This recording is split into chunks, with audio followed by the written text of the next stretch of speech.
I lost my promotion because of one sentence my coworker said behind a closed door.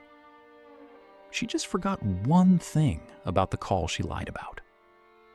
The company records every single one. I'd been at Callaway and Birch for 6 years. Account management. The unglamorous kind of good. Renewals signed, fires put out quietly, clients who asked for me by name. When the team lead position opened up, my manager told me privately it was mine to lose. I believed him. That was my first mistake.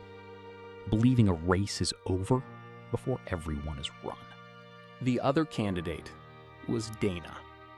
We'd started the same year, sat 10 feet apart, covered each other's vacations. I considered her a friend. She was sharper in meetings than I was, quicker with a phrase, better in a room. I told myself it didn't matter. My results spoke. And my results had one crown jewel: the Hartwell account. 2 years earlier, Hartwell had been ready to walk.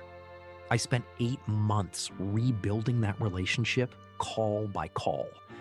And when their renewal came up that spring, they didn't just stay, they doubled. The renewal call happened on a Thursday morning in March. 11 minutes. I remember thinking it was the best call of my career. Remember that call. Everything that follows hangs on it.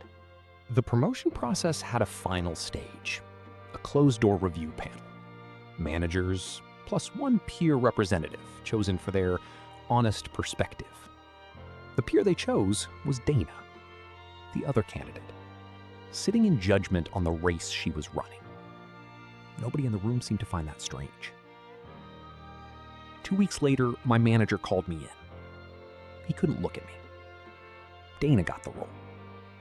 And when I asked, calmly, what had tipped it, he hesitated, then said there had been concerns about how you handled Hartwell, that the client had nearly walked because of the way the renewal was handled. I sat very still, because whatever was true in this world, that was not. Hartwell hadn't nearly walked. Hartwell had doubled. I had been on that call. And slowly, a colder thought arrived. So had no one else.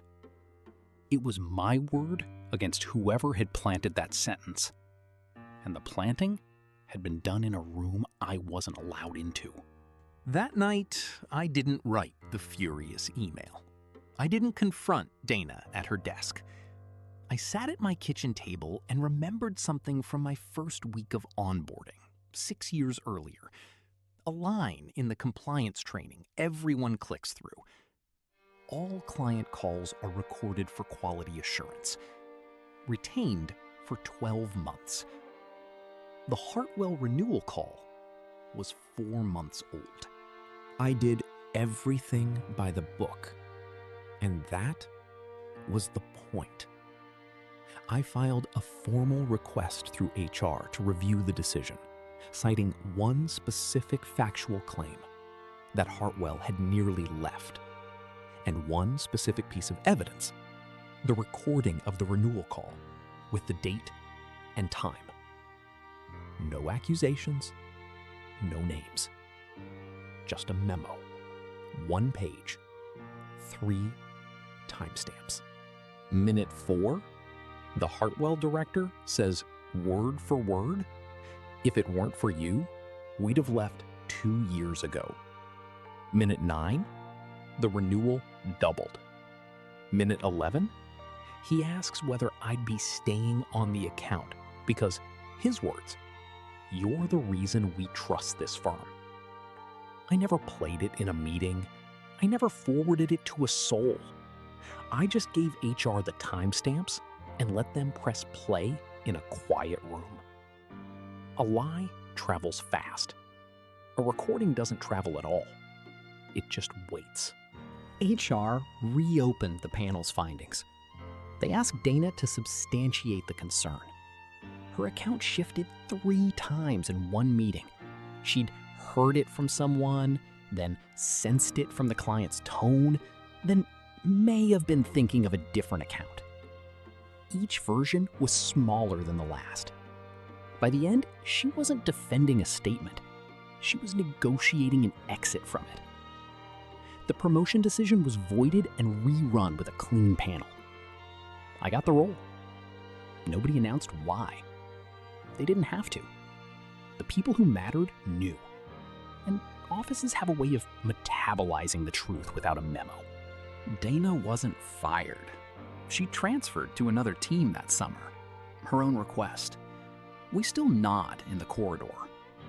But I noticed that in every meeting we shared afterward, when she stated a fact, someone would gently ask, "Where's that from?" That was her real sentence. Not a punishment handed down. Just credibility leaking out one meeting at a time. Forever. Here's what I learned. You don't have to out-talk a liar. You just have to live a life that leaves a record. And then be patient enough to let someone press play. If you felt that ending was deserved, there's a new story of quiet justice here every Tuesday and Friday.